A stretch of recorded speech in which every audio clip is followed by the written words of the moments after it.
अपनी बात कहें। माननीय सभापति महोदय जी, आपका बहुत बहुत धन्यवाद।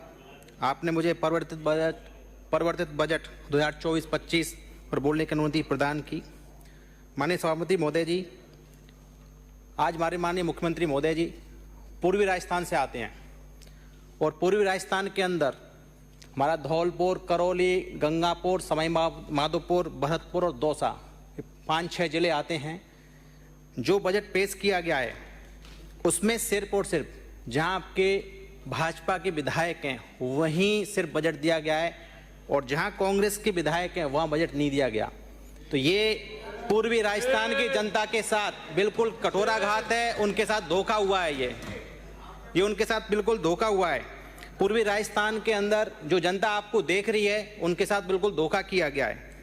रही आपकी बात, आप देख लीजिए साहब, सुनिए, 25 में से 14 पे आए, 11 हमने जीती हैं और पूर्वी राजस्थान में तो सूपड़ा साफ किया है हमने आपका। रही आपकी बिजली की समस्या, पिछले 7 माह से जो आमजन बिजली से त्रस्त था, परेशान था, गर्मी कितनी पड़ी थी, हीट वेव चली थी, लेकिन आपकी सरकार के द्वारा उनके लिए कोई प्रावधान नहीं किया गया।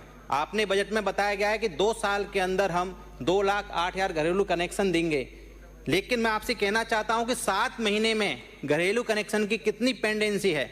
उनके डिमांड नोटिस भर चुके हैं, लेकिन उनके लिए आज तक पैसा भी आप जमा करा चुके हैं, लेकिन आप उनके लिए ना तो मीटर लगा चुके हैं ना ही कनेक्शन लगा चुके हैं आप उनके लिए।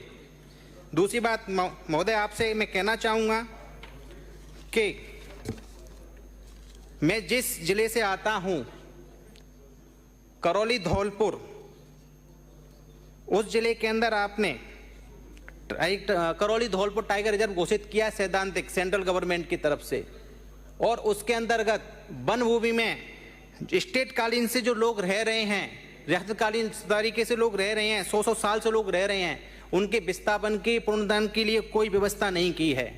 मैं आपसे कहना चाहूँगा कि उनके लिए, जैसे कहते हैं आदिवासी जो अपने लोग हैं, उनके पास जंगल, जल, जीवन, जमीन उन्हीं का वही तो है, लेकिन उनके विस्थापन के लिए आपने कोई बजट के अंदर या उनके लिए कोई व्यवस्था नहीं की गई है। क्योंकि मैं जिस विधानसभा क्षेत्र से आता हूं उसमें अधिकतर फॉरेस्ट का क्षेत्र आता है। मैं आपसे इस सदन के माध्यम से माननीय सभापति महोदय जी, मैं सरकार से कहना चाहता हूं कि आप उनके विस्थापन के लिए या उनके लिए कोई ऐसी पॉलिसी लेके आएँ जिससे उनके लिए व्यावसायिक गतिविधियां मिलें उनको और उनके विकास के लिए कोई हो सके। साथ ही मैं कहना चाहूँगा, आपने ERCP के ऊपर इस बजट में 710 करोड़ रुपए काली तीर परियोजना के लिए बताया गया है। काली तीर परियोजना, सभापति महोदय मैं पहली बार का विधायक हूं, मुझे बोलने दें।